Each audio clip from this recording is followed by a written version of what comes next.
Hi friends, எப்படி இருக்கீங்க? இன்றைக்கி என்னுடைய நாள் எப்படி போச்சுன்னா, வழக்கம் போல் காலைல டீயை சாப்பிட்டு அறக்க பறக்க கிளம்பி ஓடணுன்னா வழக்கம் போல் டிராஃபிக். சரி, காலேஜ் அட்டன் பண்ணிட்டு திரும்பி ரிட்டன் வரையில் ஒரு காஃபியை சாப்பிட்டு முடிச்சுட்டு ரூமுக்கு வந்துட்டு ஒரு ஃபைல் ஒன்று காப்பி பண்ணேன் ஃப்ரெண்ட்ஸ் லேப்டாப்பில். அது ஒரு பெரிய வேலையை பார்த்துருச்சு. ஃபைல் பார்த்தீங்கன்னா ஒரு 3 to 4 GB கிட்ட இருந்துச்சு ஃப்ரெண்ட்ஸ். சரி, ஒரு 10 நிமிஷம் தூங்குவோமே அப்படின்னு சொல்லிட்டு, என்னடா நான் வந்த பிறகு நீ ஒரு வேலை கூட செய்யக்கூடாதுன்னு மரத்து நிழல நீ பாட்டுல ராசா கணக்கா தூங்குனே, எல்லாத்தையும் நான் பாத்துக்கிறேன். காலை நீட்டுனே தூங்கி எந்திரிச்சு பார்க்குறேன், மணி 10.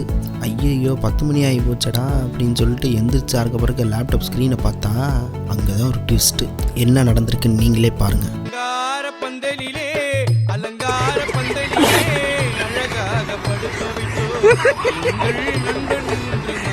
சரி, ஷடவுன் பண்ணிவிட்டு வந்து பார்த்துக்கலாமேன்ட்டு சாப்பிடலான்னு போனேன் ஃப்ரெண்ட்ஸ்.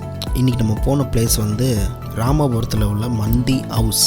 போய் பார்த்தா பந்திக்கு நிற்கிற மாதிரி மந்திக்காண்டி நிற்கிறாங்க. அவ்வளோ பெரிய கடையாடாது அப்படின்னு சொல்லிட்டு உள்ளே நானும் போனேன் ஃப்ரெண்ட்ஸ். உள்ளே போனால் மெனு ஒன்று கொடுத்தாங்க ஃப்ரெண்ட்ஸ். எடுத்து பார்த்தா அவ்வளோ லிஸ்ட்டு இருந்துச்சு. எதை சாப்பிட்றேன்னு எனக்கே கன்ஃபியூஸ் ஆகி போச்சு. சரி, கடைப்பேர்லேயே மந்தின்னு ஒன்று இருக்கே, அதை சாப்பிடுவோமேன்னு சொல்லிட்டு வெறும் 150 ரூபா தாங்க.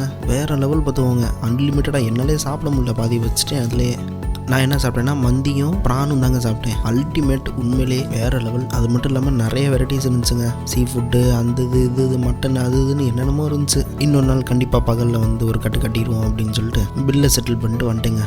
ஆனால் உண்மையிலேயே 150 ரூபாய்க்கு எவ்வளோ பரவாயில்லைங்க. யாராவது மரண பசியில் இருந்தீங்கன்னா தாராளமாக போய் ட்ரை பண்ணி பாருங்கள். அடுத்த வீடியோவில் பார்ப்போம் ஃப்ரெண்ட்ஸ். பாய்.